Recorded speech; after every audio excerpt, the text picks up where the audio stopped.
Shalom, salam sejahtera jemaat yang terkasih dalam nama Tuhan Yesus Kristus. Sebelum kita mendengarkan renungan harian HKBP Sutoyo hari ini, mari kita berdoa. Damai sejahtera Allah yang melampaui segala akal, kiranya menerangi hati dan pikiran kamu sekalian di dalam nama Tuhan Yesus Kristus. Amin. Jemaat yang terkasih dalam nama Tuhan Yesus Kristus, renungan harian HKBP Sutoyo, Selasa 9 Februari 2021, tertulis di Matius 25 ayat 40b, demikian dikatakan, sesungguhnya segala sesuatu yang kamu lakukan untuk salah seorang dari saudaraku yang paling hina ini, kamu telah melakukannya untuk aku.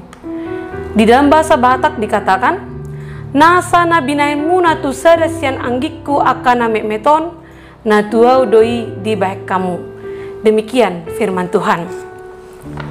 Jika kita memperhatikan bacaan firman Tuhan pada hari ini, kita akan menemukan bahwa firman Tuhan ini berada dalam konteks khotbah Tuhan Yesus tentang akhir zaman. Ketika ia datang kembali, maka semua bangsa akan dikumpulkan di hadapannya dan dipisahkan seorang demi seorang. Mana yang termaksud kelompok domba akan ditempatkan di sebelah kanan, dan yang masuk ke kelompok kambing akan ditempatkan di sebelah kiri. Itu kita bisa baca di ayat sebelumnya, di ayat 32 sampai 33.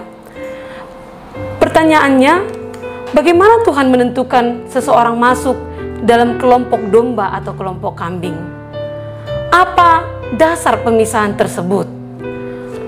Tuhan Yesus sendiri berkata bahwa orang-orang di kelompok domba telah memberi Tuhan makan ketika ia lapar, memberi Tuhan minum ketika ia haus, memberi Tuhan tumpangan ketika ia menjadi seorang yang asing, memberi Tuhan pakaian ketika ia telanjang, melawat Tuhan ketika ia sakit, dan menjenguk Tuhan ketika ia berada dalam penjara.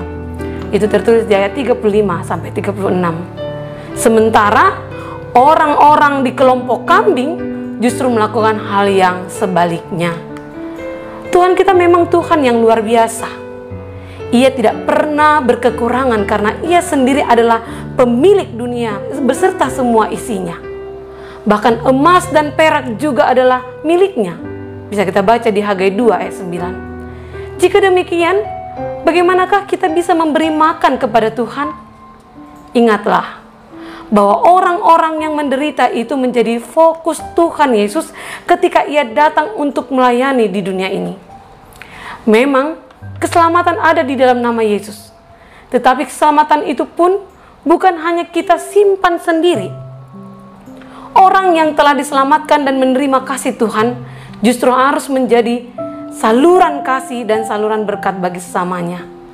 Oleh karena itu dia menyerukan, sesungguhnya segala sesuatu yang kamu lakukan untuk salah seorang dari saudaraku yang paling hina ini, kamu telah melakukannya untuk aku.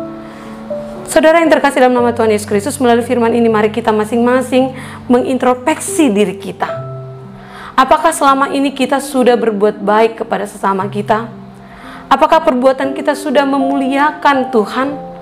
Apakah kita sudah mengasihi orang-orang lain yang mungkin berkekurangan, sakit, terlebih orang-orang yang belum percaya kepada Tuhan? Jika kita sama sekali belum memiliki kasih seperti itu, patut kita renungkan. Jangan-jangan sebenarnya kita sendiri belum merasakan kasih Tuhan dan belum menerima keselamatan dari Tuhan. Yang menarik dari kisah ini adalah yang benar merasa tidak benar. Sebaliknya, yang tidak benar merasa benar. Ini adalah masalah arogansi rohani. Akan banyak orang yang merasa dirinya rohani, tetapi di mata Tuhan mereka adalah orang yang jahat. Orang yang demikian tidak lain adalah orang yang munafik, yang mencari pengakuan publik akan apa yang dia perbuat, melakukan kebaikan hanya untuk menjadi viral.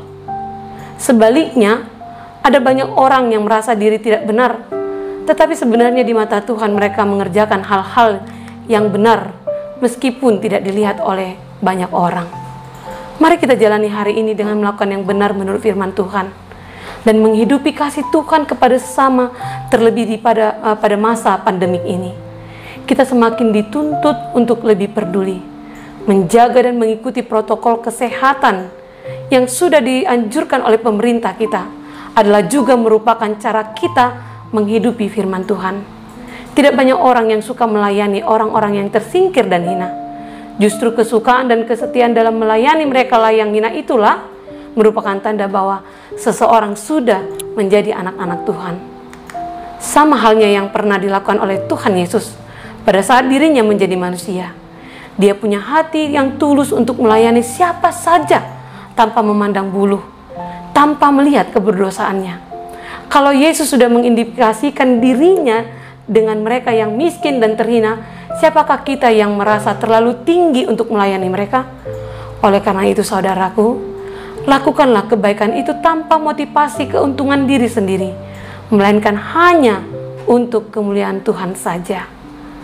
Amin. Mari kita berdoa. Ya Yesus Tuhan kami, mampukan kami untuk mengasihi sesama kami di dalam kasih-Mu.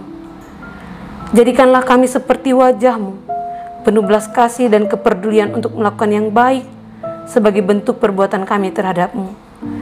Dan semoga kehadiran kami di antara sesama kami membuat Engkau dicintai oleh semua orang. Terima kasih Tuhan. Amin. Jemaat terkasih, demikianlah firman Tuhan hari ini.